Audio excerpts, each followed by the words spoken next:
Assalamualaikum warahmatullahi wabarakatuh.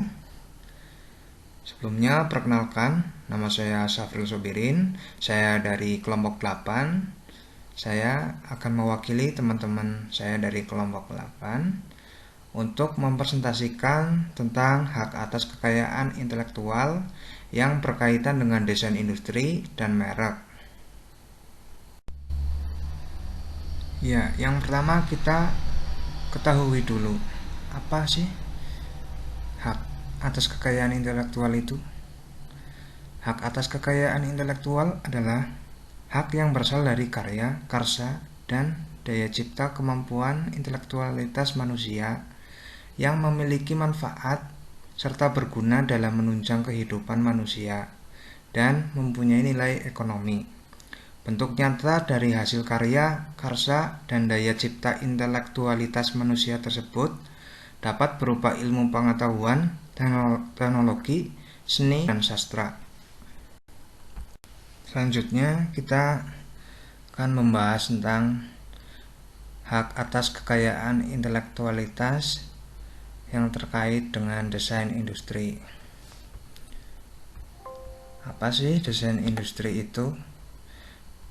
Desain industri menurut pasal 1 angka 1 Undang-Undang Nomor 31 Tahun 2000 tentang desain industri menyebutkan bahwa desain industri adalah suatu kreasi tentang bentuk, konfigurasi atau komposisi garis atau warna, atau garis dan warna, atau gabungan daripadanya yang berbentuk 3 dimensi atau 2 dimensi yang memberikan kesan estetis dan dapat diwujudkan dalam pola 3 dimensi atau 2 dimensi, serta dapat dipakai untuk menghasilkan suatu produk, barang, komoditas, industri, atau kerajinan tangan.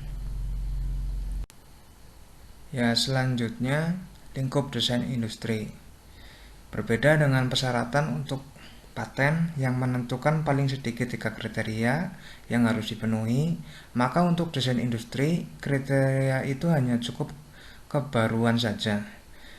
Di samping tidak melanggar agama, peraturan perundang-undangan, kesusilaan, dan ketertiban umum.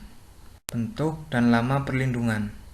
Bentuk perlindungan yang diberikan kepada pemegang hak desain industri adalah hak eksklusif untuk melaksanakan hak desain industri yang dimilikinya dan berhak melarang pihak lain tanpa persetujuannya untuk membuat, memakai, menjual, mengimpor, mengekspor, dan atau mengedarkan barang yang telah diberikan hak desain industrinya. Sebagai pengecualian, untuk kepentingan pendidikan sepanjang tidak merugikan kepentingan yang wajar dari pemegang hak desain industrinya, pelaksanaan hal-hal di atas tidak dianggap pelanggaran.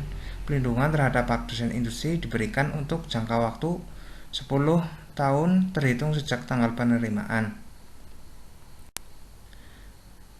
Pengalihan hak dan lisensi.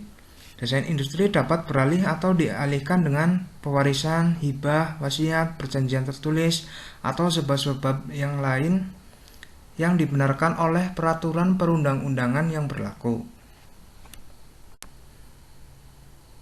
Ya, selanjutnya sanksi pelanggaran.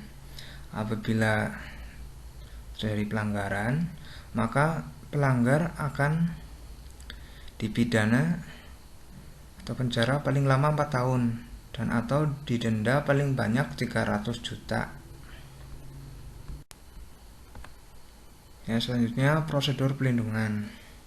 Agar suatu desain industri mendapatkan perlindungan, maka harus mengajukan permohonan.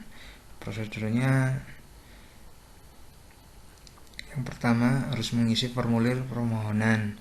Yang kedua, permohonan ditandatangani oleh pemohon atau kuasanya serta dilampiri persetujuan tertulis dari para pemohon lain. Yang ketiga, dalam hal permohonan diajukan secara bersama-sama oleh lebih dari satu permohonan.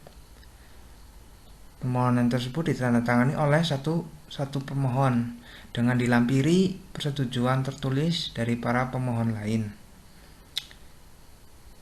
Yang keempat, dalam hal permohonan diajukan oleh bukan pendesain, permohonan harus disertai pernyataan yang dilengkapi dengan bukti yang cukup bahwa pemohon berhak atas desain industri yang bersangkutan. Dan yang terakhir itu membayar biaya permohonan.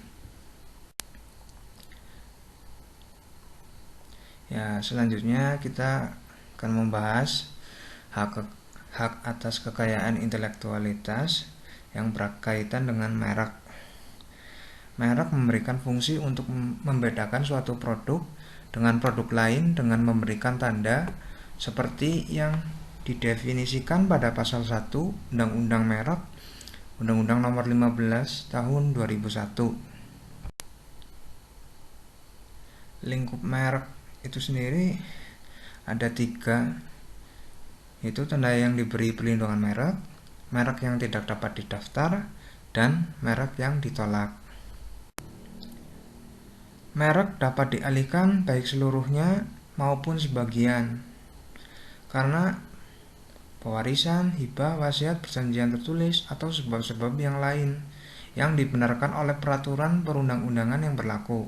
Pemilik merek terdaftar berhak memberikan lisensi kepada pihak lain dengan perjanjian bahwa penerima lisensi akan menggunakan merek tersebut untuk sebagian atau seluruh jenis barang atau jasa. Untuk sanksi yang dikenakan atas penggunaan merek atau indikasi geografis yang memiliki kesamaan pada keseluruhannya dengan merek atau indikasi geografis yang telah dilindungi adalah pidana penjara paling lama 5 tahun dan atau paling banyak 1 miliar rupiah.